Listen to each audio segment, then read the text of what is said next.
Amém? Os irmãos encontraram ainda não? Filipenses fica antes de Tessalonicenses e depois de Efésios. Você tem Gálatas, Efésios e Filipenses. Novo Testamento.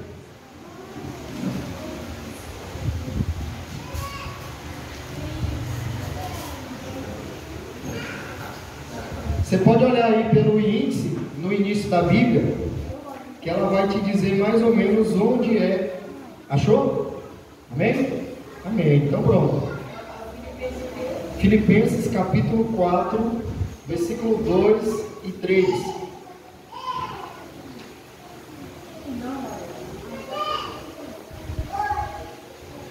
Diz o seguinte: rogo a Evódia e rogo a Sintique. Assim que pensem cordialmente no Senhor. A ti, fiel companheiro de jugo, também peço que as auxilies, pois juntas se esforçaram comigo no Evangelho, também com Clemente e com os demais cooperadores meus, cujos nomes se encontram no livro da vida. Querido Deus, esta é a Tua palavra, e ela é viva e ela é eficaz para nos ensinar, para nos corrigir e para nos admoestar no Espírito. Que nesta noite nós venhamos aprender de Ti, Pai, mais e mais como proceder no nosso dia a dia, em nome de Jesus, amém. Meus queridos, não sei se você já ouviu falar sobre a Evódia e a Sintique. São nomes um pouco difíceis, complicados, Sintique e Evódia. Talvez o que vai ser dito aqui, pode ser que você não tenha ainda ouvido, mas que tem um ensinamento muito profundo, Douglas, para as nossas vidas. Esse ensino do apóstolo Paulo para nós traz algo muito precioso, e nós estaremos assim compartilhando e aprofundando com você, para que você seja abençoado nesta semana. Eu vou trazer aqui alguns conceitos, eu vou precisar ler alguns conceitos aqui sobre elas, e eu peço que você fique atento, por gentileza. Essas duas mulheres eram de uma região, André, chamada Macedônia. Se aqui fosse um mapa mundi, aqui nós teríamos o Brasil, aqui do lado de cá nós teríamos a África do Sul, e do lado de cá de cima nós teríamos a Ásia. Do lado superior nós temos a Ásia Oriental, e do lado de cá nós temos a Ásia Ocidental. Então as igrejas surgiram por essa região aqui de cima, a região ali denominada a Europa. Então essas mulheres faziam parte de uma igreja que Paulo começou, que Paulo iniciou, e foram as mulheres que iniciaram aquela igreja. Foram as mulheres. As mulheres eram uma pedra fundamental, sempre foram. Eu não sei por que há uma discriminação hoje em relação a algumas mulheres, mas as mulheres sempre foram fortes e firmes em tudo que elas fazem.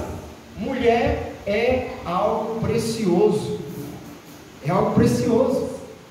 O homem sempre está à procura da sua esposa. Se não é casado, procura. Se não, se já é casado, também procura. Então, essas duas mulheres faziam parte aí dessa igreja. E Paulo cita algo que está acontecendo aqui nessa igreja, e nós vamos compreender o que estava acontecendo.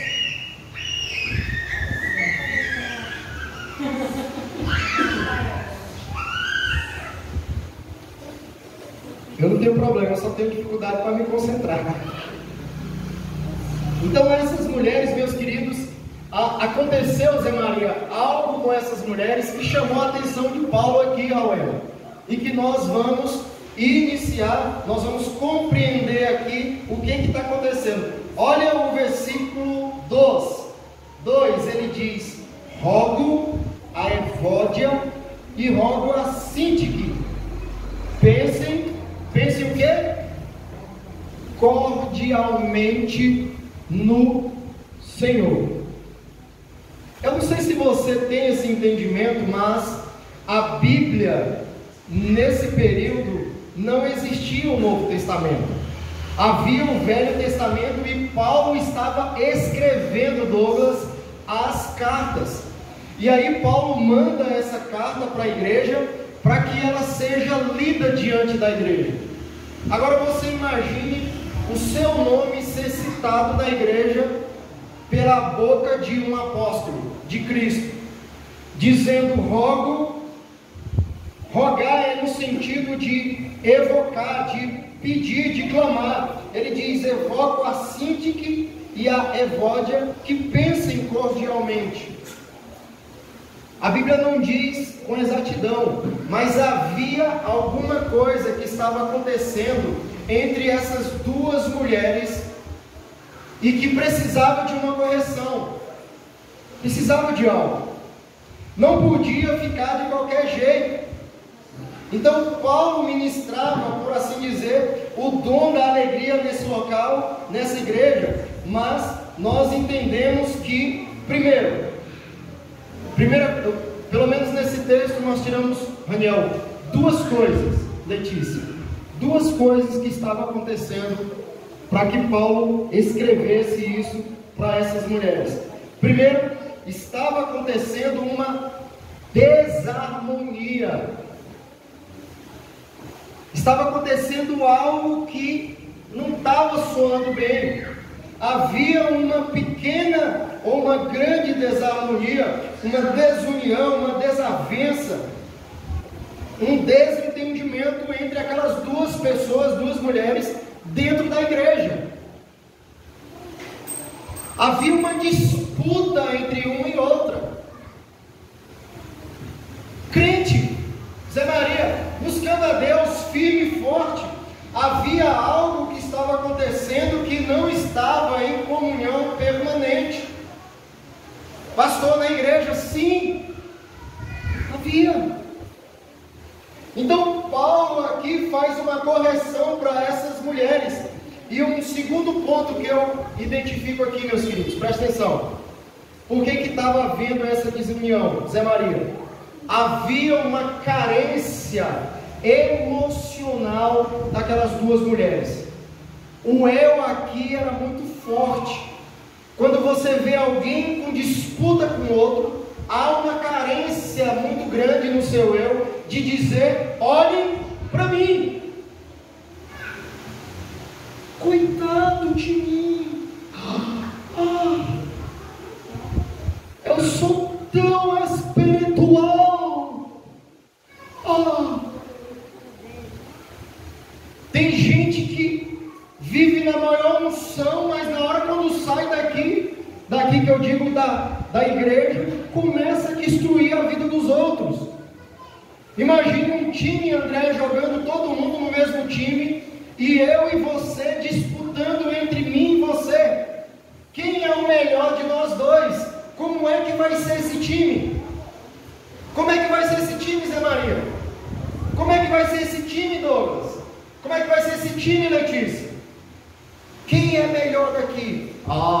Gente, mas pastor tocando é horrível. Agora o Raniel, rapaz, eu prefiro o Raniel. Ô Raniel, amém, graças a Deus.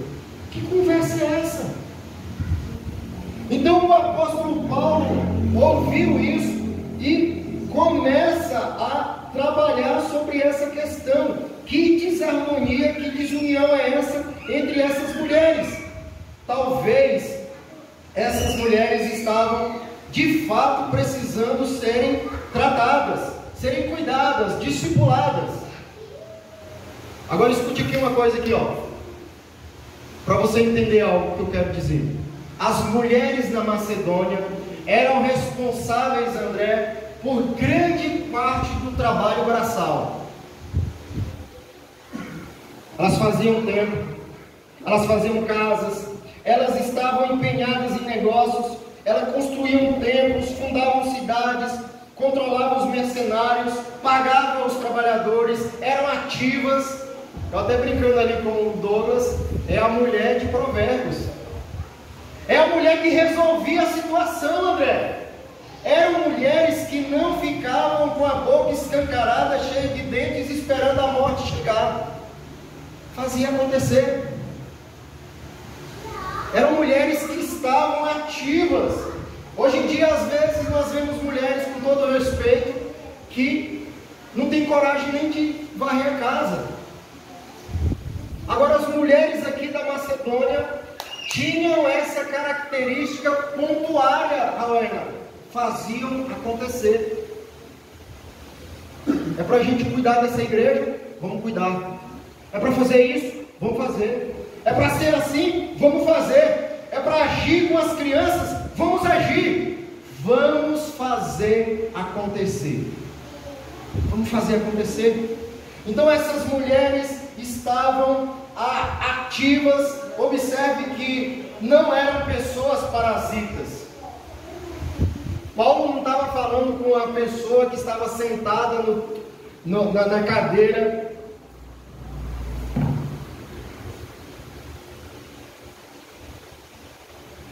Eram mulheres ativas. Eram mulheres que faziam discípulos de Jesus.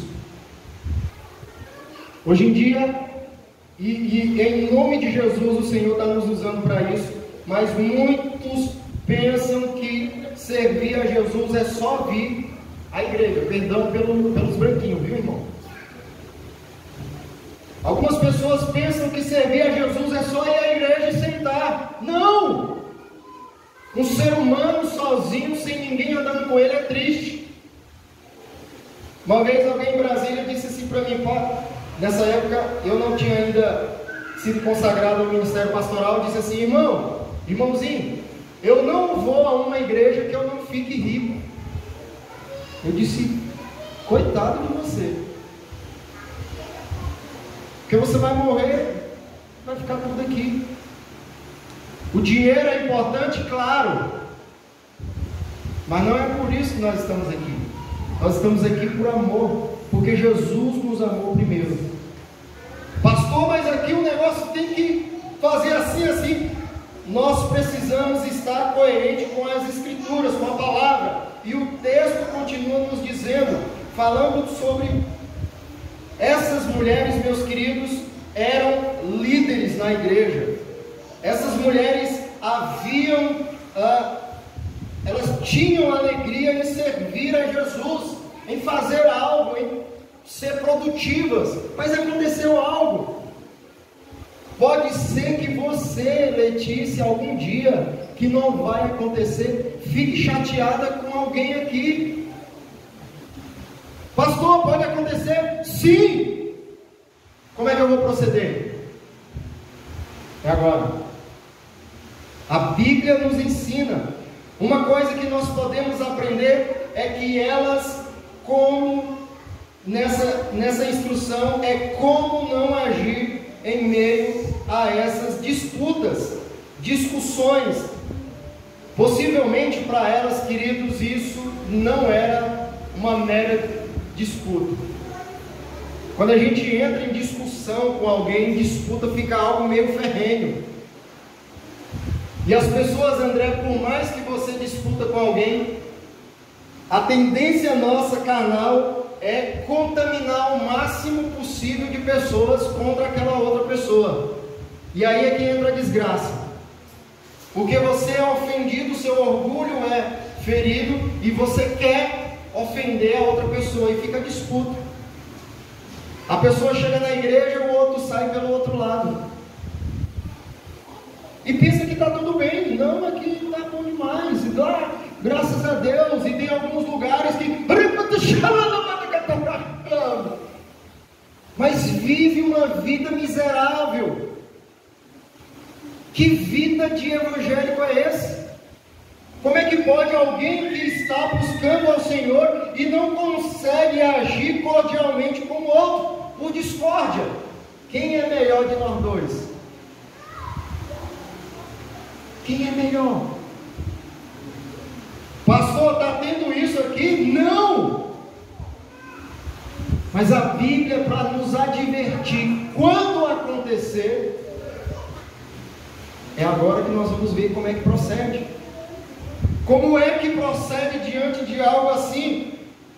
Então, essas mulheres, certamente elas viam a questão e olha, foi algo assim terrível, foi algo que, sinceramente, é algo grandioso para elas, mas que não era de uma certa forma tão grande. O versículo 2 diz: pensem cordialmente no Senhor. Então, certamente elas deixaram de pensar cordialmente no Senhor. É um indo para cá e outro indo para lá. Imagina que, meus irmãos, nós vamos fazer o Natal e vai ser uma bênção. Não, pastor, não vamos fazer o Natal não, vamos fazer o Ano Novo. Meus queridos, nós vamos orar sábado. Não, pastor, sábado é bom a gente orar não, é bom a gente orar na segunda. Meus queridos, nós vamos cuidar um dos outros, um cuidando do outro. Não, pastor, não concordo com isso não, porque esse negócio aí leva muito, esse negócio está aí na casa do Douglas, não concordo com isso não quero não. Não, pastor, esse negócio aí é para o senhor, não é para mim não. Então, isso de uma certa forma, nós estamos compactuando com a discórdia, com aquilo que não é coerente. Mas o texto continua dizendo que nós, e Paulo no versículo 3, ele diz assim: a ti, fiel companheiro de jugo, também peço que auxilies. Paulo olha para a situação, pode ser que essa luta, Paulo coloca um outro da igreja para que auxiliasse ele na conduta dessa questão. Havia essa disputa ferrenha. Essas duas mulheres, queridos, eram cristãs, e Paulo pede esse auxílio. Paulo olha para aquele companheiro, olha para a Evódia e diz: não podemos ficar assim. Olha uma coisa interessante, o significado do nome dessas mulheres. Evódia significa ir bem, prosperar. Prosperar e bem, coisa que ela não estava fazendo.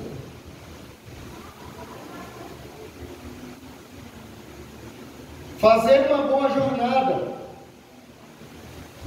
Olha o significado do nome da Síntique. Também é do grego afortunada.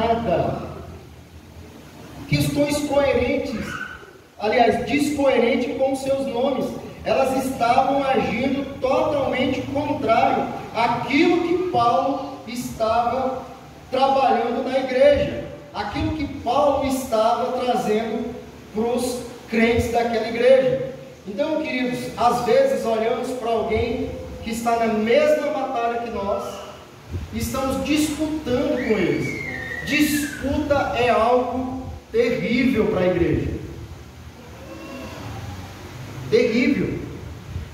Pastor, como é que se resume o ministério da congregação? É o amor de um cuidando do outro. Só isso, só tudo isso. Você aqui é desafiado a amar alguém.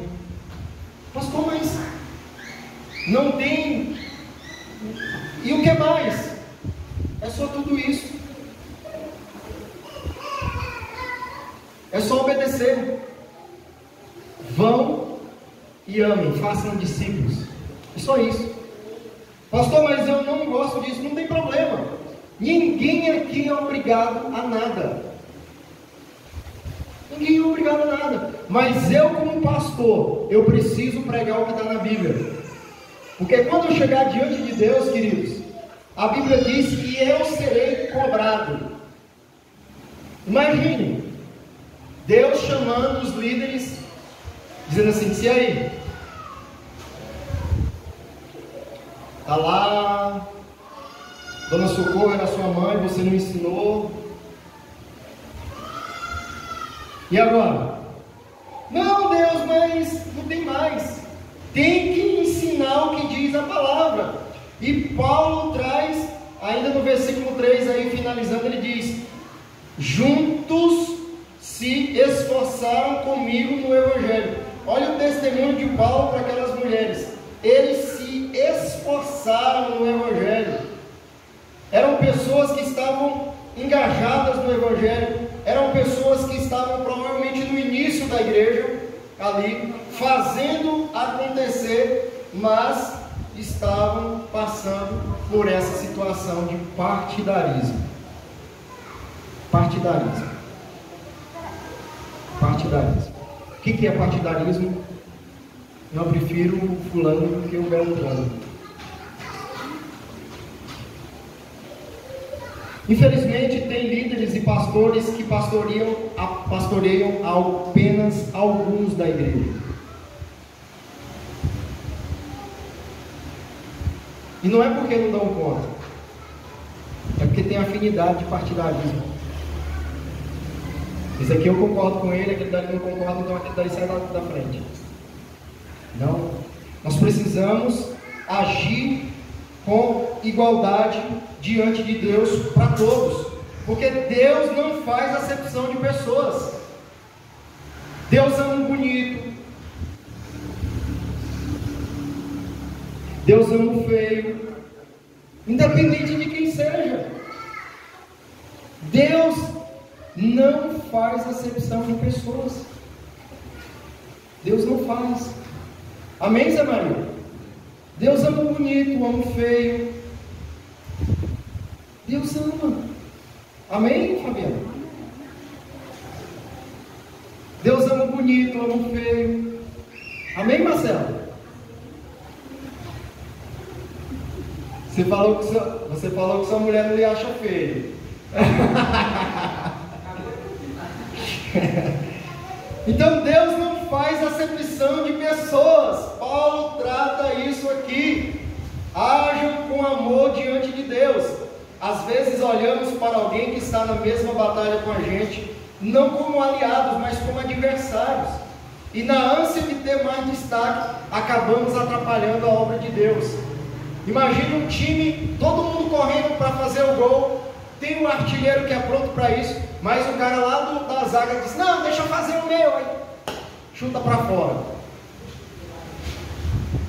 Mas rapaz, deixa eu fazer, eu sou um artilheiro. Não, rapaz, deixa eu fazer mais gol. Não, eu quero ser um artilheiro. Um querendo ser mais um artilheiro e o time perde o campeonato. Então é isso que não deve acontecer. Ao vermos alguém em discórdia, que possamos orar e ajudar. Não devemos estar agindo dessa forma, com partidarismo, com a discórdia. A harmonia deve ser constante. Olha o que diz o texto mais atrás, queridos, em Filipenses capítulo 12, versículo 3. Olha o que o apóstolo Paulo aí completa nessa carta. Ele diz: nada façais por volte aí um pouquinho para você olhar comigo. Capítulo 2, versículo 3. Nada façais por partidarismo. Nada façais por partidarismo ou contendas, vanglórias, mas por humildade. E o que ele fala aí no final? Considerando. Como é que é, Zé Maria? Considerando o outro superior a você. Olhe para mim aqui, ó. Deixa eu lhe dizer qual é o princípio de igualdade. Está aqui na Bíblia, ó. Está aqui na Bíblia o princípio de igualdade. Você já ouviu eu falando, já? O princípio de igualdade é você considerar o outro superior a você. Presta atenção. Princípio de igualdade é quando isso vale para casado, para qualquer tipo de pessoas. O outro é superior a você, logo o outro te considera superior a ele, e vocês entram num nível de igualdade. Vou pegar aqui a Fabiana e o Zé Maria. Quem é o maior na casa da Fabiana? Eu perguntando para a Fabiana, ela disse: pastor. É o Zé Maria. Então a Fabiana está aqui embaixo, o Zé Maria está aqui. Eu pergunto para o Zé Maria: Zé Maria, quem é o maior aqui na tua casa? Aí o Zé Maria disse: pastor, é a minha esposa. Entrou no nível de igualdade. É assim. Então, o nível de igualdade aqui, Paulo diz: considere cada um superior a si mesmo. Nós devemos estar a todo momento a nos humilhar. Olha o que diz o versículo 5 do capítulo 12: tende em vós o mesmo sentimento que houve também em Cristo. Humildade. Humildade. Nós devemos nos humilhar perante o Senhor Jesus. Queridos, para finalizar o texto aqui, ele diz: e com os demais cooperadores meus, capítulo 4, versículo 3, cujos nomes se encontram no livro da vida. Olha aqui para mim. Discórdia, desavença vai acontecer onde tiver um ser humano. Onde tiver um ser humano vai acontecer isso. Agora, qual é o pecado aqui nesse lugar?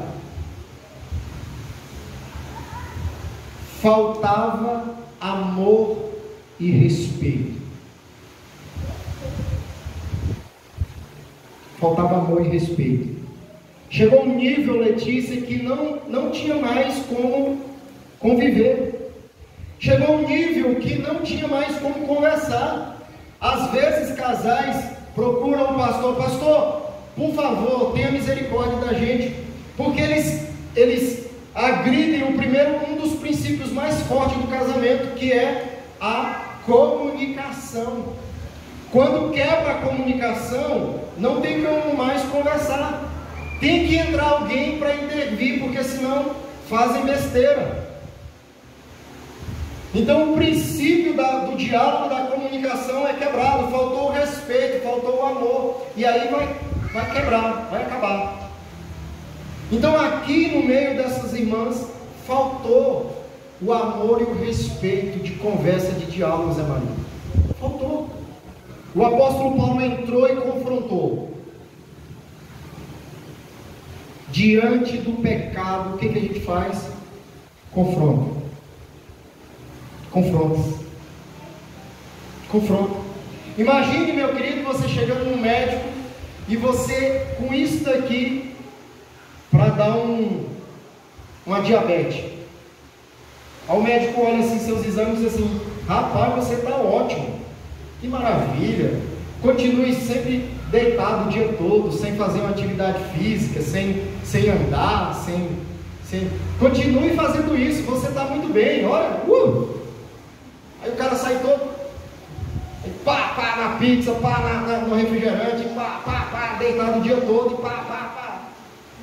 Aí diabetes morre, ou não morre e vive uma vida decaída. Esse rapaz é aquele médico irresponsável. Eu fui ao médico e ele não me alertou.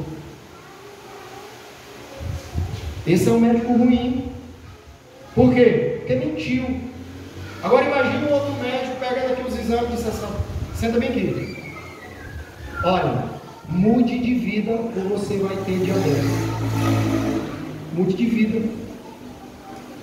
Mude de vida. Olha, a sua vida está sedentária. Você precisa fazer uma atividade física. Você precisa parar de comer besteira. Assim. Aí o cara sai assim. Ele pode até desobedecer, mas se vier o diabetes, ele vai saber que o médico falou a verdade. Aquele médico era bom, se eu tivesse ouvido. Então, nós como líderes, como discípulos de Jesus, nós precisamos amar e falar para as pessoas em amor à verdade. Meu querido, mude nisso daqui. Mude nisso daqui. Mude nisso daqui. Quem já é mais próximo de mim no discipulado sabe que eu não aliso. Não é não, Daniel? Sabe que eu jogo pesado, mas é com muito amor e muito tremor diante de Deus, porque isso daqui precisa ser combatido. A discórdia entre os crentes, entre os discípulos, entre os irmãos.